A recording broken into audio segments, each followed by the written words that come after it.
Hello, everyone. I am Babak Abbassadeh, CEO of Toronto Centre. Welcome to the executive panel on addressing greenwashing in financial services, a conversation we've been looking forward to have for a very long time. Since our establishment in 1998, we have trained more than 20,000 financial supervisors from 190 countries and territories to become change agents for building more stable and inclusive financial systems. I would like to thank our key sponsors, Global Affairs Canada, the Swedish SIDA, and the IMF. In 2016, we began incorporating climate-related risks in our training programs because of the substantial implications to global financial stability.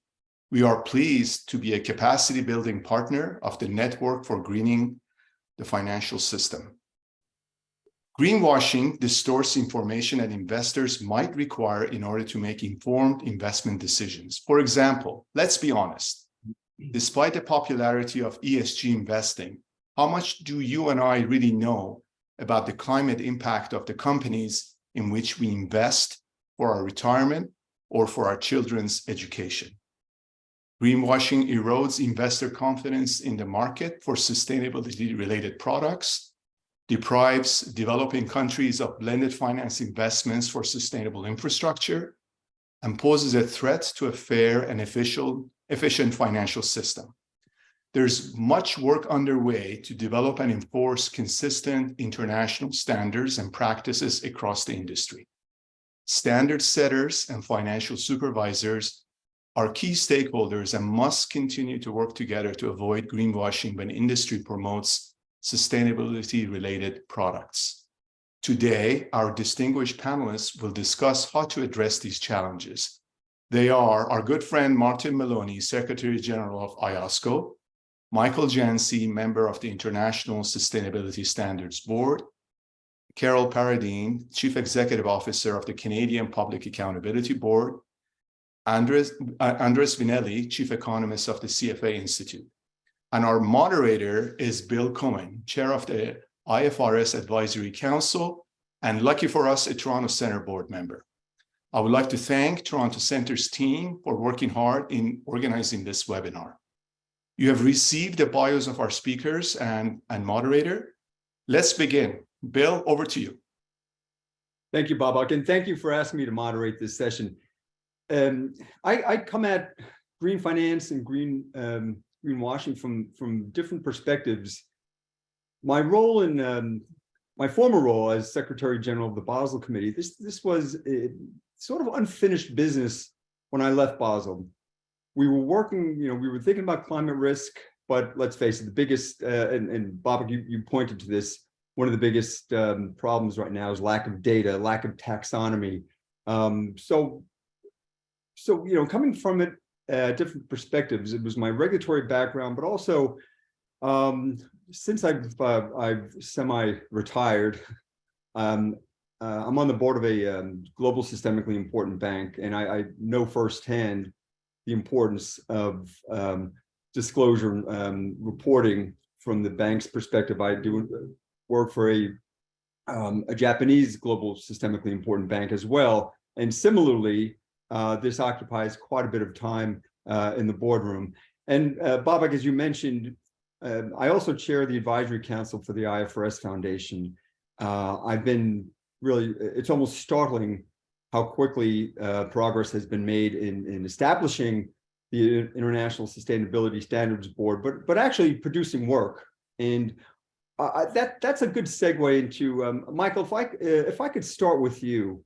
This is the progress of the ISSB really has been extraordinary. I know firsthand from a regulator's perspective, how difficult it is to move things along in an expeditious way. But at the same time, you want to produce a highest quality standard as possible. So the ISSB, it's a new organization, an infant organization. Let me ask you about the recent work of the ISSB. So you produced two exposure drafts on general sustainability, climate-related disclosures. Let me ask you this. How exactly were those two standards help address greenwashing in financial services? Well, thank you, Bill, and thank you for those kind comments. It's the staff that deserves the credit for the pace that we've been on. But I mean, maybe it obviously with the ISSB, the International Sustainability Standards Board, is focused on sustainability disclosures for companies. And certainly there are greenwashing charges or concerns out there in regards to company disclosure, but the topic is broader than that. And I know that we're going to get into some of those things a little bit later on through the panel. But I mean, maybe the sort of flippant thing to say is that we're focused on transparency, and transparency, the greater transparency there is, I think the less opportunity there is for stakeholders to level charges of greenwashing. But let me get into something you said a little bit, because you referenced something that's absolutely true. The ISSB is a new organization, but I think it's really important for the attendees to recognize we are part of the IFRS Foundation family. And that's been really important, not only in the pace, but the quality of what we've been able to achieve thus far, because obviously we are now within a foundation that has such strong governance, the due process oversight we've been able to leverage, and obviously the relationships that the IFRS Foundation brings to the capital markets are really very powerful. And obviously the reporting on the financial reporting side, IFRS standards are used in more than 140 countries. So that's important because the foundation, the IFRS Foundation, has tremendous credibility and trust across the capital markets, and we're able to leverage that. And I think obviously from my perspective, one of the catalysts for greenwashing is this idea of mistrust. The stakeholders simply don't trust certain actors in the capital markets to do what it is they would like them to do. So ISSB being able to leverage that, I mean, new but immediate credibility and that trust in the market has been really powerful for us. So I think that's one of the things that's allowed us or will allow us to address some of the greenwashing concerns. But I think the other aspect of this is that, you know, I think greenwashing from my perspective is often a result of a mismatch in expectations. On the one hand, you've got stakeholders that expect something of companies in this case, and you know, the companies are simply not delivering up to those expectations. And the challenge is for companies, they have a range of stakeholders who have a range of demands or expectations. So we're not going to be able to address that entire spectrum at ISSB because our focus is creating high quality, globally aligned standards that are focused on our primary user base, investors, lenders, and other creditors. So that single materiality perspective. But by bringing globally aligned, high quality, comparable standards, we really do believe that we're going to be able to address that gap between the expectations of the market has of us and what the company is going to deliver. And by narrowing that gap, again, I think we're addressing greenwashing. And we can get more into this to the extent people would like, but you know, we are very focused on establishing that global baseline so that jurisdictions can take the ISSB standards, they can build around it in a way that they need to for their jurisdictions, but that global baseline of comparable high quality disclosure standards is really key for us. And again, I think it addresses some of the challenges around greenwashing. We have a great deal of focus on interoperability here. I think one of the problems too that's led to some of the charges of greenwashing is that we've had this alphabet soup of largely voluntary disclosures out there, and that is confusing for the market. You know, companies are disclosing to different standards in different ways and different formats. And when there's confusion and complexity and costs in the market, that leads itself to confusion. It leads to charges of greenwashing. So the fact that we're bringing this alignment and working very hard to do that, I think is important.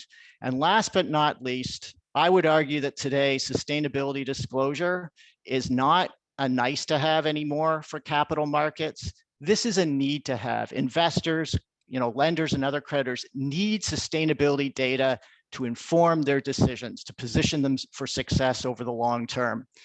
And so the old, you know, style of voluntary disclosures no longer fit for purpose. And so I think maybe the greatest contribution that we can make with our partners is the fact that we are creating standards that will be auditable, assurable, and our expectation is they will become regulated and mandated. So the fact that we will be putting standards in the market that we would expect to be regulated and mandated, I think is taking it to the next level. And maybe more than anything else, we hope that that's going to really begin to address in a significant way the charges of greenwashing that have been leveled to a certain extent in regards to the corporate disclosure on sustainability risks and opportunities. Thank you, Michael. You mentioned capital markets, the need to do this on a global basis, the mismatch of expectations. So this naturally leads me to the work of IOSCO. Martin, when I was with the Basel Committee, I interacted regularly with IOSCO and the IAIS. I know I know firsthand how difficult it is for an organization like the Basel Committee, which is smaller in terms of membership, a lot smaller than IOSCO. And I fully understand the difficulty it is to get something done on a global basis. As Michael explained and put very nicely, this is a global issue that needs, it absolutely has to get done on a global basis. Can you say a few words about IOSCO? I mean, I've been impressed by the work of IOSCO in supporting the transition to a more sustainable economy in the capital markets. Can you elaborate on some of these efforts? Martin, you've got your mute on. There you just muted. Yes, thank you for the question, Bill. I wanted to pick up very much in a way where Michael left off, because if you look at what he's saying as just correct, you can see that from our point of view, working very closely with the IFRS Foundation was a key part of trying to stimulate and support progress on the reporting standards. And we're also engaged very actively with ISSB and the IASB to try to put help put one of the other blocks in place so that you can get proper auditing and assurance to high ethical standards. And none of that is trivial or easy. And all of it is going to take time. When you were at the Basel Committee, you well knew the long lead-in time for regulatory developments. They can take years. We're doing this one really fast, but it's still taking years. And that leaves us all with this greenwashing problem in the interim. So we've tried to adopt a long-term and a short-term approach. Long-term support the sorting out of reporting standards, as we've just been discussing. But short-term, we had to come up with something we could do that would be helpful to try to get standards up in the marketplace and get away from greenwashing, even when we don't have the proper information and the well-audited information that we need. And we've done this by firstly drawing attention to the problem and to the details of the problem. We published a couple of reports which set out in detail how asset managers can fall into greenwashing and how ESG rating agencies can fall into greenwashing. And that's really critical to deal with something I'll mention in a moment, which is, I think, the industry's misunderstanding sometimes of what it's doing when it's talking to itself about greenwashing. And I'll come back to that if I have a time in a second. But after the publication of those two reports, we thought, how are we going to get the industry to move forward and do better in relation to greenwashing than it's been doing? And we came up with the idea, which is a bit of an innovation for us, of a call to action to industry representative bodies, to self-regulatory organizations, to standard setters in the private sector, to generally stimulate debate and reflection within the industry on why they were falling into this trap and why they were falling into greenwashing, when very often it wasn't intentional. And we're following that up with work this year with our industry committee, the AMCC, where we're doing work with them to promote awareness among their members. But there's another string to this bow as well, which we're going to be drawing global attention to a bit later in the year, which is an awful lot of the regulators around the world have started inspections programs and enforcement programs to actually start challenging this at the front end. And we're strongly supportive of that. And the point I wanted to say about industry was brought out well, I think, in a panel I was on recently, where an industry member objected to the use of the term greenwashing for a lot of what's happening, saying this is not intentional and it's not all our fault, so it's not fair to call it greenwashing. And I think that's not really right, because if you look at this from the investor's point of view, and I think Michael already alluded to this, there is a mismatch of expectations, and there is a problem of trust that has emerged, which is why we got involved in this in the first place. Because it almost, this is not a criminal court of law. It's not about proving intentionality. It's about observing low quality output.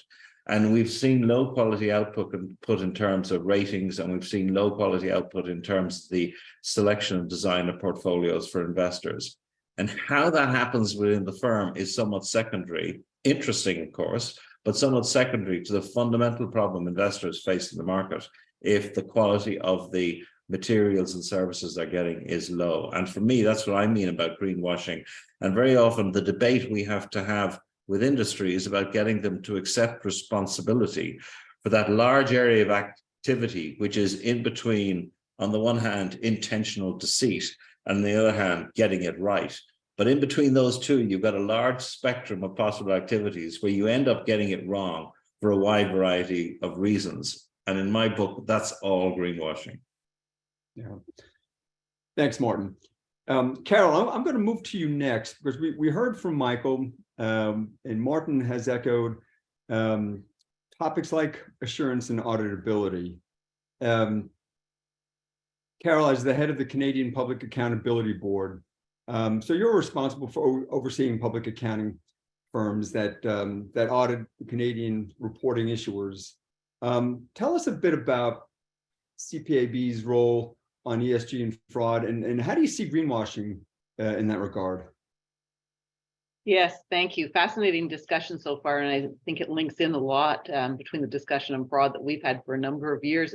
By way of background, the Canadian Public Accountability Board had its 20th anniversary this Saturday. We were established as a Canadian response to significant US business and audit failures, most notably Enron and WorldCom. And there was a desire to prevent such a situation in Canada and create an audit oversight body that is independent of the accounting profession. So we're recognizing Canadian securities regulation, and our regulatory mandate currently encompasses oversight of audited financial statements of Canadian publicly traded companies. So related to this topic, we've published 2 thematic reviews on fraud recently, and also one which is a climate thematic review. What we haven't done yet is a thematic review that involves both fraud and climate. So as we think about our current role as it is related to ESG more broadly, 3 areas of involvement that I wanted to highlight. We want to walk lockstep and consider assurance as the various disclosure, the various accounting implications and standards are being developed. I, along with Michael, were part of the Canadian Independent Review Committee on Canadian standard setting. And I've engaged with a large number of audit committee chairs on discussions. Some of them are quite energetic, of course. For example, the debate that you get in Alberta, Canada, which is the center of our energy sector. And aside from some of those sometimes somewhat political debates about the impact of these disclosures of the discussion, the audit committee chairs have been, the discussions very much around processes and controls. Attestation, which committee within an audit, within a board takes responsibility for these types of disclosures, and definitely around greenwashing. And one audit committee chair in Alberta said to me last week, our competitors could make up anything. So if you think about processes and controls, a significant amount of the information which is currently disclosed is sourced from non-financial systems and other areas which may not be subject to a robust or a sophisticated set of internal controls. Reporting issuers also need to be thinking about, and it's an area of discussion, when they involve specialists, and to ensure that the information that they disclose is accurate and not misleading. So that question that both of the other speakers already touched on is greenwashing, fraud, and I'm sure there's a number of perspectives out there. And I, by the way, tend to be a very decisive person, but my reaction tends to range from yes to maybe, and it depends. And part of this lack of a clear answer is that fraud is typically elucidated within a legal framework. And when greenwashing is intentional manipulation of information to change the behaviors of investors, consumers, or others that use or rely on that information, in my view, that fits the standard definition of a fraud. However, there are a lot of leveling of charges of greenwashing that may not really be fraud. So is it painting too rosy a picture? Is that fraud? Or highlighting the positive but not the negative? And as public appetite for sustainability reporting increases, and this has more prominence, there's increased pressures, of course, on companies to disclose the information in a fair and transparent manner. And in cases where firms are intentionally overstating their green initiatives or their commitments to a net zero plan or deceiving investors, then to me, greenwashing would definitely be considered to be fraud. However, there's also a risk of companies knowingly disclosing inaccurate information. So that's unintentional because of the systems and processes around gathering that information, or that the information is more aspirational in nature, which could be quite high when you're looking at this new sort of emerging disclosures in this area. And of course, there's significant demand by investors and others. So to me, this highlights why we need clear, consistent standards, why we need verification, and why we need regulation. Thank you. Thank you, Carol. Last but not least, Andres, so we've heard so far, the difficulties with the newness of everything. There are no global standards. There will be soon. There's not consistent data. There's not high quality data. Carol just mentioned the importance of processes and controls. So all of this is new for preparers, for risk managers, for regulators. But this plays perfectly into the remit of the CFA in providing an education for financial professionals. So I'd like to hear from you, Andres. How does the CFA Institute address this challenge of greenwashing? I know the CFA Institute recently released its ESG disclosure standards. How could those standards help address the greenwashing issue in financial services? Well, bonjour, buen dia. I'm delighted to be here this morning.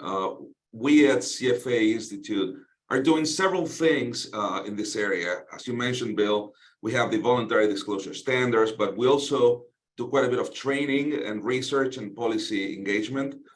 Now, the purpose of the global ESG disclosure standards for investment products is to facilitate fair representation and full disclosure of investment products, consideration of ESG issues in general and climate in particular.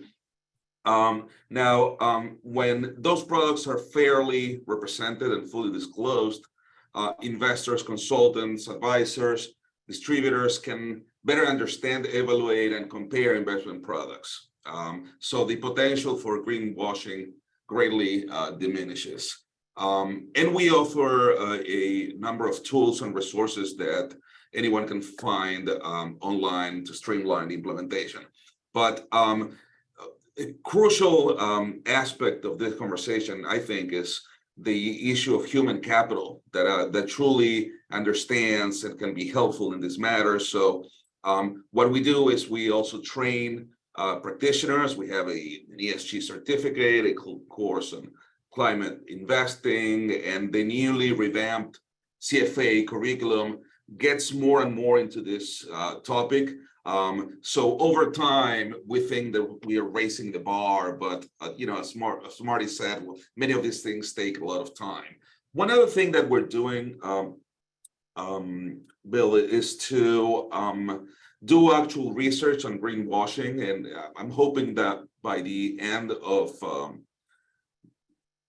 May, probably by early June, we will have some research out where we went out and analyzed some investment products out there available to regular public. And we found that, for instance, in North America, about 50% of products have some type of greenwashing going on. And a lot of this, as Carol rightly pointed out, is not necessarily fraud, but I like the framing that Marty gave, which was low quality output, regardless of intention, perhaps. But there's a lot of that going out there. So we want to be able to point out to those instances, but also we want to have a contributing role. So we're working with PRI and GSIA to harmonize some of the ESG terminology, because part of it is the alphabet soup problem, not only of organizations, but words that we use to describe different approaches to sustainable investment. And finally, I have to say, public policy has a great role here. So we don't want that, we want to make sure that voluntary activities do not in any way crowd out the important role for policymaker and for regulation in this area. So we are working actively with policymakers and regulators through diversity of processes, just to push the envelope in this area, which is very, very important for investors. Thank you. Thanks, Andres. I mean, this is certainly one of those areas that people talk about private-public initiatives, and this is certainly one of those areas that it does require input from the regulators. Certainly, there's a private sector effort that needs to be made here. That statistic you quoted, the 50% of 50% greenwashing. At first, it was somewhat startling, but then I think of some of the organizations with which I'm involved. There's just, of all the financial services firms I speak with, both on the banking side and the insurance side, I have not yet come across one firm that has said to me, you know what, we think we do the best when it comes to sustainability reporting and green finance. I haven't come across a firm that says we are the leaders. Everyone asks me, what are the other guys doing? Are we behind? Where do we need to catch up? So there really is a massive effort required in both public sector side and private side. And Michael, if I can turn back to you, it's in this vein, with my work for the IFRS Advisory Council, our agenda, the agenda for the group I chair, that's been dominated by the work of the ISSB. And progress has been, as I mentioned before, progress has been remarkable in the very short time that the ISSB has been established. You're about to, you've announced recently that you'll be finalizing the corporate sustainability reporting standards. How directly, Michael, how do those reporting standards directly contribute to the conversation that we've had so far today? Well, maybe I'll just highlight three things quickly. And we don't do this alone. I mean, the ISSB isn't on an island. So we've heard a lot about the connectivity and interrelationships, and it's how they work together to address these issues. But connectivity is an important concept, more than a concept. It's a practice. It informs a lot of the conversations around the ISSB. And I think we're uniquely positioned to connect sustainability disclosures with financial disclosures. I think we have the opportunity to do that for the first time. And again, that brings a rigor, it brings a disciplined approach to reporting that we haven't had before. But I want to use connectivity in a slightly different way here too. And I do think that the standards will have some knock-on effects, positive knock-on effects. And I just want to point to something you said, Martin, because I should caveat this by saying in a former life, I was the founder and CEO of one of the leading global ESG ratings firms. And, in that position, I was grateful for the work that IOSCO did in regards to, highlighting some of the challenges that ESG ratings firms have and some of the challenges in the market. I believe that, you know, the disclosure standards on the ISSB S1 and S2 is going to help alleviate some of those challenges on the ESG rating side. Because to be quite honest, the analogy I would use is that, you know, ESG rating firms have done, I'll say, a good job in getting the information that is out there, but they would be operating, I mean, the analogy would be financial analysts, sell side, buy side analysts trying to do their job without IFRS reporting standards. I mean, it's that would be the analogy. So having the sustainability standards from ISB, S1 and S2, I think is going to help address greenwashing across the capital markets spectrum. But the other thing is, and I want to pick up on, I mean, again, this is IOSCO, it's Toronto Centre, it's the CFA. I think one of the biggest contributions that ISSB can make to this area alongside partners is we're not just bringing standards out, we're committed to capacity building and education, which again, all of your organizations are adept at and so involved at. Because in my experience, stakeholders that criticize something, whether it's informed, more informed or less informed, often feel like they're on the outside. And I think if you can begin to educate, if you can begin to empower, if you bring your stakeholders along on the journey, I think that's really an important element in you know, bringing a practical lens and standpoint to these conversations, because as all of us have mentioned, this is not something that's going to happen overnight. We're not going to address these challenges overnight. It's a long-term process, and it's too complex. It's too challenging for any one organization. So working together, bringing people inside the tent to the extent possible to be part of the solution, I think is a really critical element, again, of addressing the concerns we're talking about here today. Well put, Michael. I could not agree more. The training needs, the capacity building requirements. That's one of the reasons why I feel so strongly about the work of the Toronto Centre, the work that they do in that regard, and something like greenwashing and sustainability. It's just there's such a knowledge gap. Martin, let me turn to you. Something that Michael mentioned.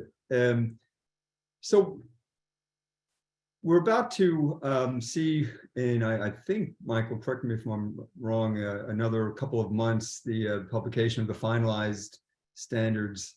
How is this going to, from an IOSCO perspective, how is it going to help member organizations, or maybe what are some of the challenges that still exist? Or are there other things that IOSCO is doing in this space to help keep a check on greenwashing? Yeah, I often say to people, sometimes they get asked, you know, what's the what would be the sign of success in this work that we're doing in order to get new corporate reporting standards? And the answer I give is the real sign of success would be the development of a specialized sector feeding off our work and the ISSB standards and the related assurance certificates that will be out there. And it's exactly to Michael's point. You need analysts in the market who look at this stuff. You need companies to be able to outsource data collection for their own disclosures. You need costs, therefore, to be capable of being controlled. And once you start listing out all the different things you need for this to work and the different activities that are needed for this to work well, by analogy with financial information, you very quickly see that we're facing a massive skills gap shortage in this whole area. It's intense. It's in the auditing firms, it's in the accounting firms, it's in the regulators, it's in the asset managers, it's in the rating agencies, it's everywhere. And you then look at the training programs that are available and the career paths that are available. They're getting better, but they're not great. It's a tough thing to develop, and that really will be the key to success. So we have picked on one little aspect of that, but what we think is a crucial aspect of that, which is to work really closely with our members, who are themselves key advisors to governments in all the different jurisdictions as to what they should do in the face of the ISSB standards. So what we've done is we've already run the first instance of this last September. We're running this program again in May in Kuala Lumpur, which is a program for our members to sort of ask the key questions about what does it mean to bring in ISSB style reporting standards. Are you going to do it compulsorily, voluntary, some sort of transition structures? Who is the regulator going to be? If it's only going to be listed companies, maybe you want to use the stock exchange as the regulator. If it's going to be mandatory and economy-wide, obviously it's more likely to be the regulator who's our member, and so on. And you get questions like that. And there's also a lot of questions specific to emerging markets that they've got to think about, which is they've particularly got to think about cross-border capital connection issues, which are really crucial for a lot of emerging markets in understanding the answer to what I think is one of the most important questions is, where do you want to situate yourself? Do you want first mover advantage? Do you want to wait until it's become a mature model that you can then just adopt because you're afraid you don't have the resources domestically to build it yourself? Or do you want to position yourself somewhere in between? And that often for emerging markets relates to their overall framework of ambition in relation to building capital markets. And we plug our program relating to the ISSB standards into that wider program of work we do with them to help them to think about how they want to build their capital markets and what their level of ambition is. Thanks, Martin. This is a critical point.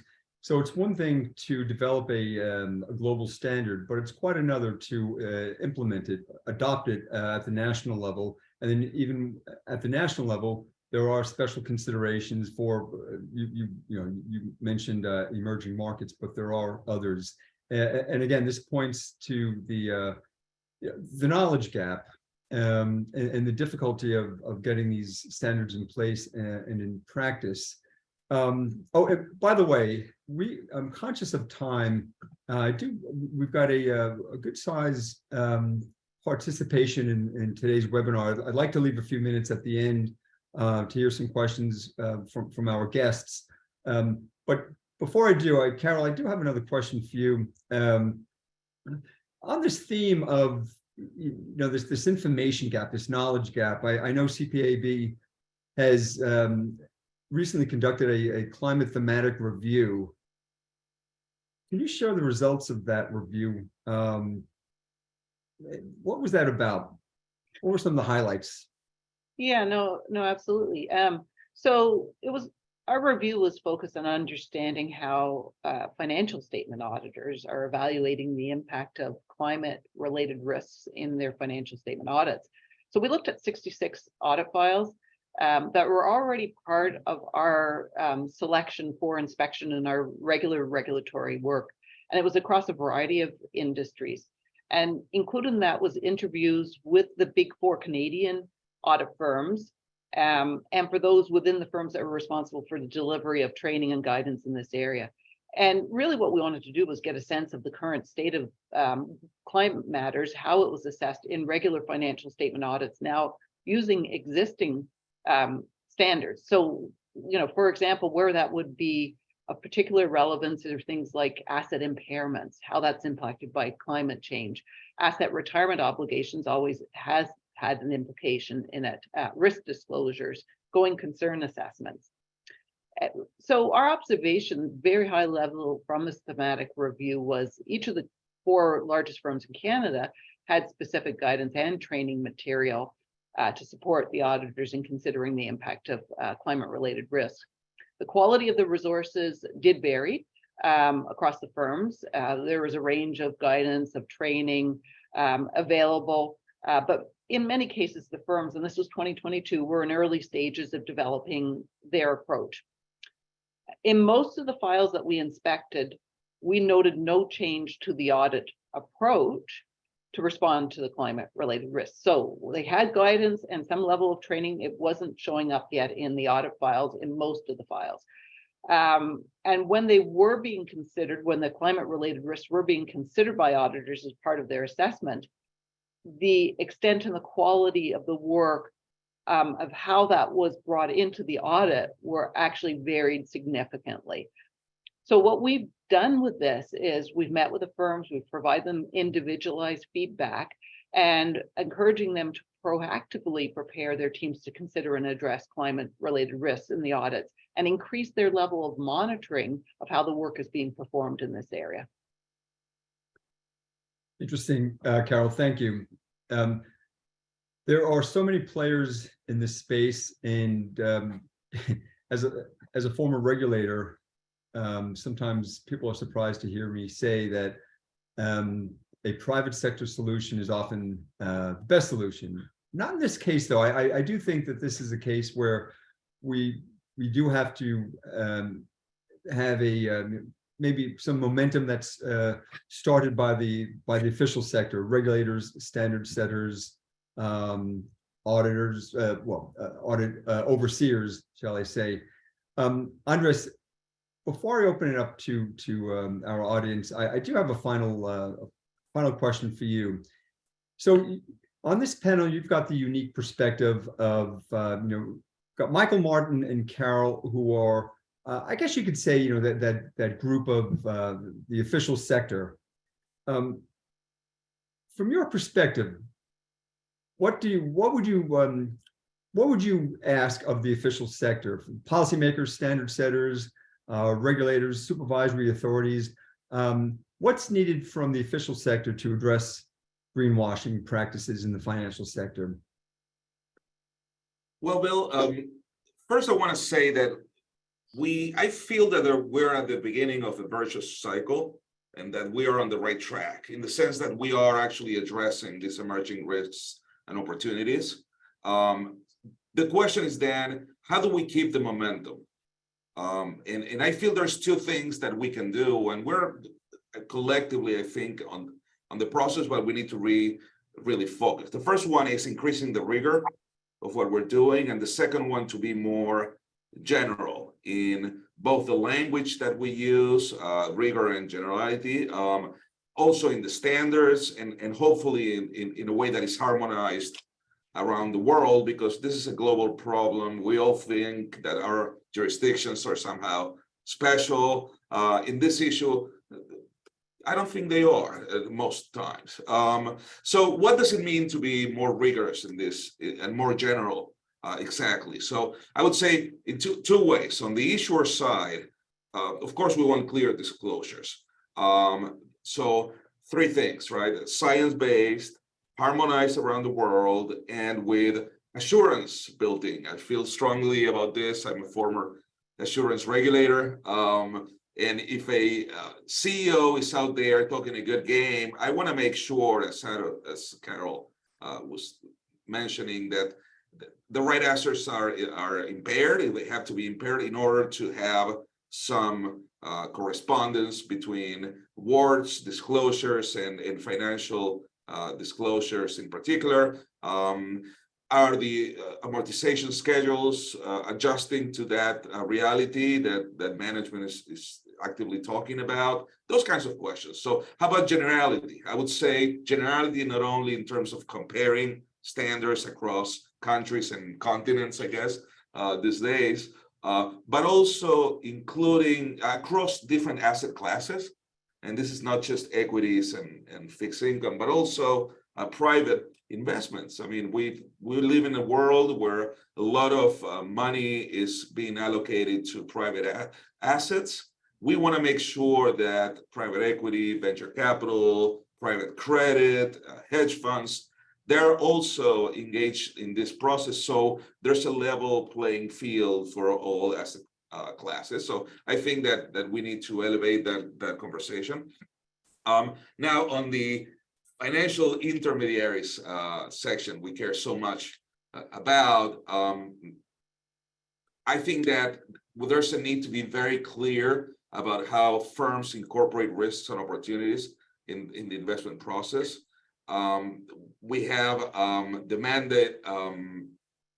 Basically, if they have a mandate in this area, they have to be absolutely clear on how that translates into their investment process. This is something that is not always happening out there. And there has to be absolute transparency in reporting, not only of financial returns, and our standards talk all about that, but also are there other relevant measures that are non-pecuniary, right? That about outcomes? We want enhanced disclosure in that area so investors can allocate capital as they please.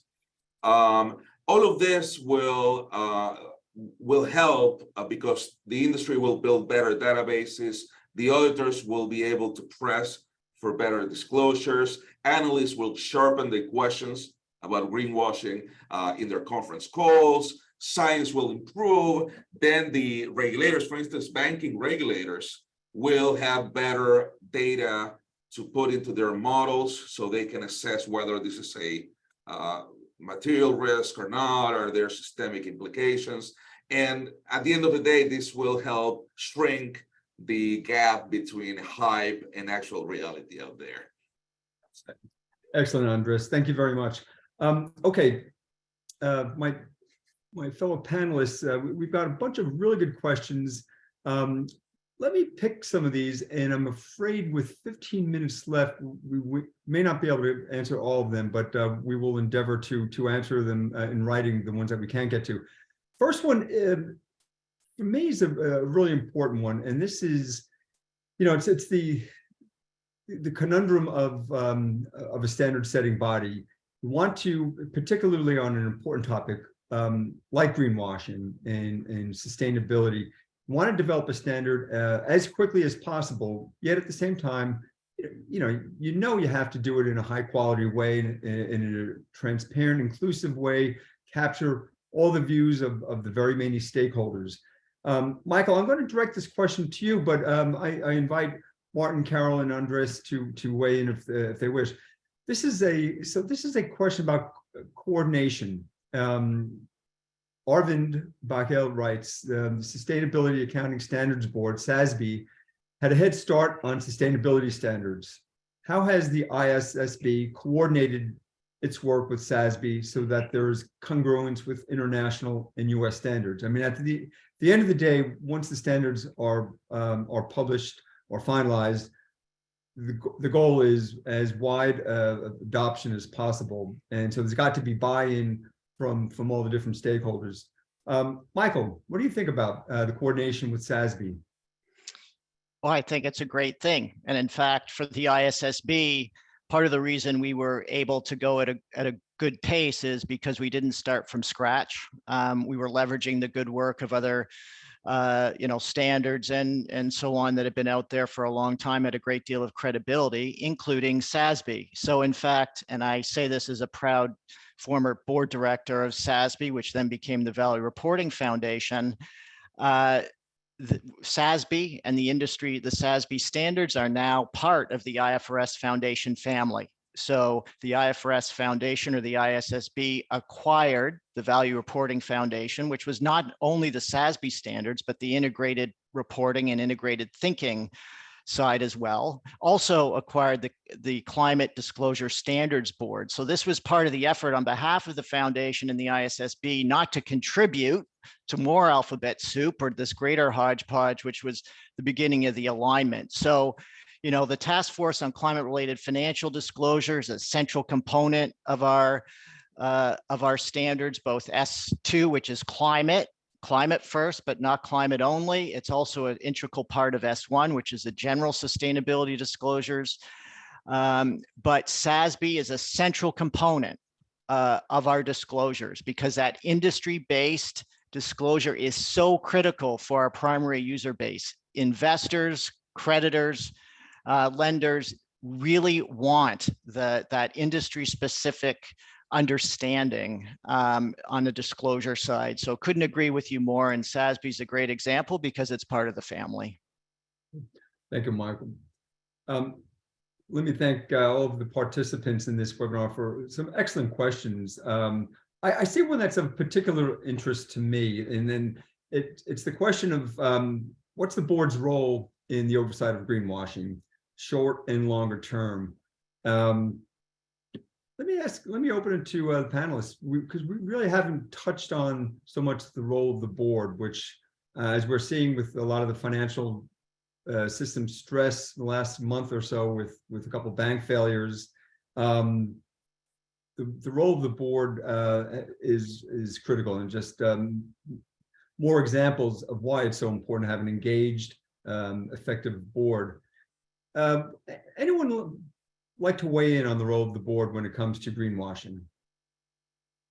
I might say a couple of things, maybe. I think it depends a bit on board of what. So if it's the board of a fund, I would be hoping that the board would take, given everything that's been written about this topic, they'd be taking a direct interest in the marketing materials that is being pushed around there, the promotion of them as a possible investment vehicle. They would understand it in some significant detail, and they would either themselves or through getting some third party to help them, get somebody to do a bit of challenge on it and get them to a point where they think, yeah, that's okay. We're not being misrepresented. We're not being represented as having achieved something which nobody in the market is achieving, but we're pushing our product in an open and transparent way. And there's nothing wrong pushing your products. It's only wrong if you start misrepresenting what it is you've done in terms of design of that product.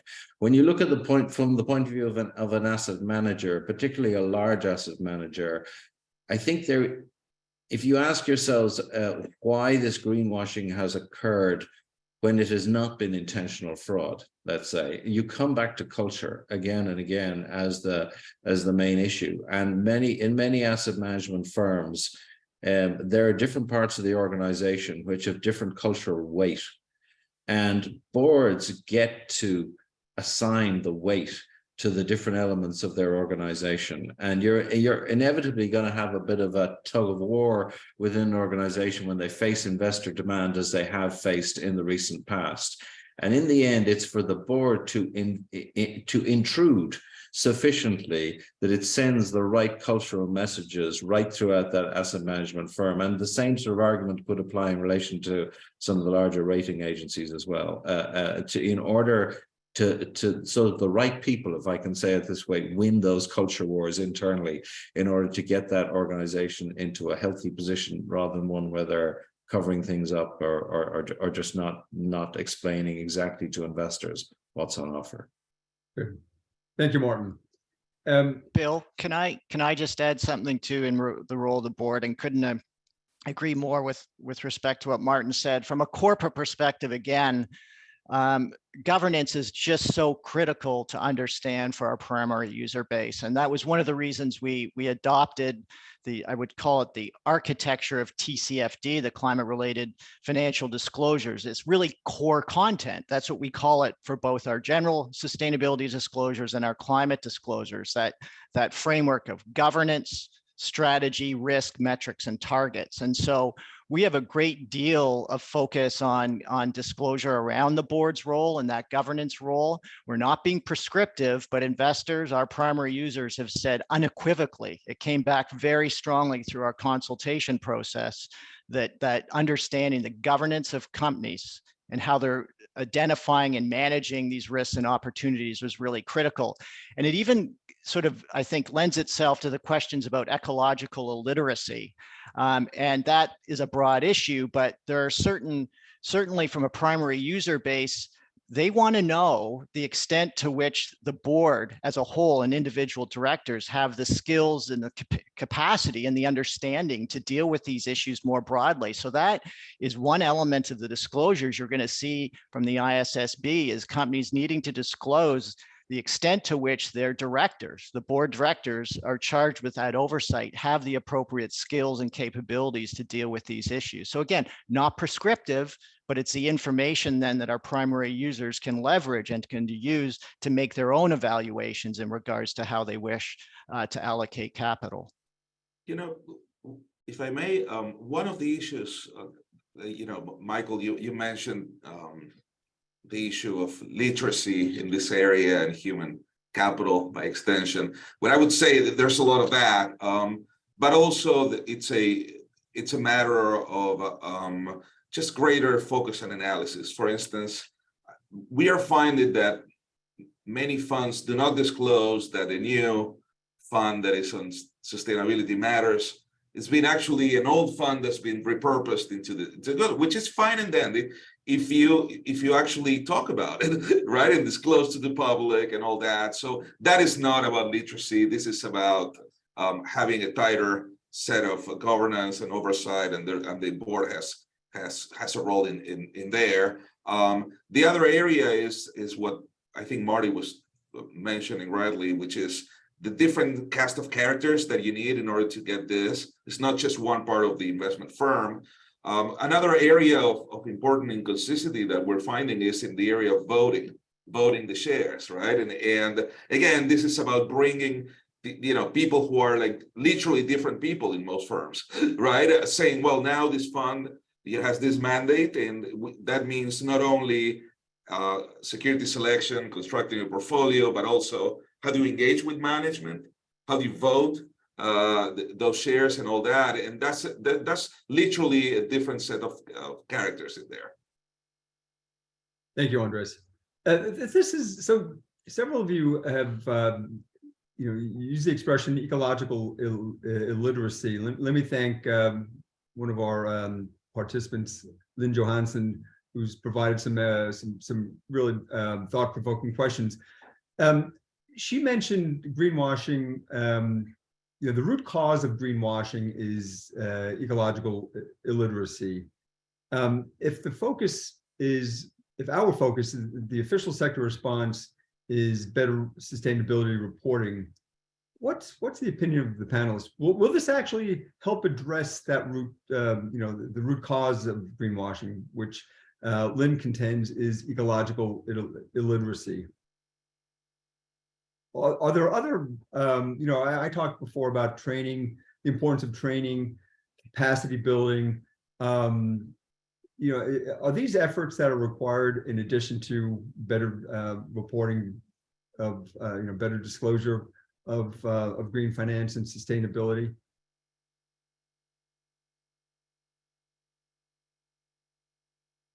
Like I can only say yes, and that we've been in direct conversation with the ISSB about their capacity building work. We're doing our own capacity building work. I find the term capacity building, I don't think I used it a lot about a year ago, but it's become almost a term of choice at this point.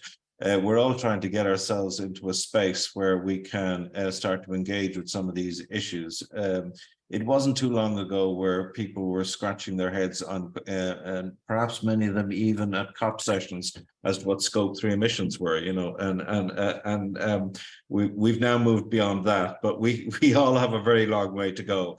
I consider myself ecologically illiterate to a point, and I've got a lot to learn, and I suspect we all have to keep at it.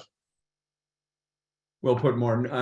And this plays into the strength of the Toronto Centre, which provides capacity building and training for financial sector supervisors. But there are investors, auditors, preparers. I mean, the list is a mile long as to the training that needs to take place when it comes to these issues. I have the last question. Any views on rating agencies?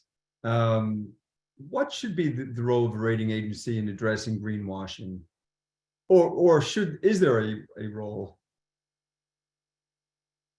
Any views? Well, maybe I'll weigh in here with the caveat that I provided before, that I was involved in that industry.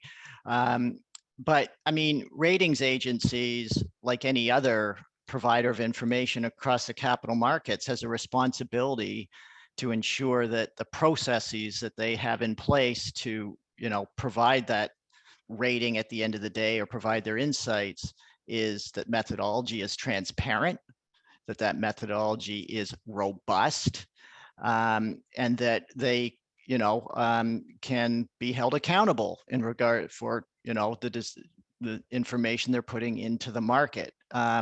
So to do that, they need the assistance of, good quality, verifiable standards and those types of things. But of course, I mean, from my perspective, the ratings agencies have an important role to play, and that they're willing to play it. But again, around sustainability disclosures, you know, rating agencies were working in a nice to have environment that their clients thought, yeah, this was sort of nice to have information and so on, but that's not the case. And so, you know, sometimes the systems that are in place are no longer fit for purpose, which is why you'll see that most of those ratings agencies are welcoming the idea that you know, there'll be calls for greater regulation, because then there's a greater trust in the work that they're doing. Thank you, Michael.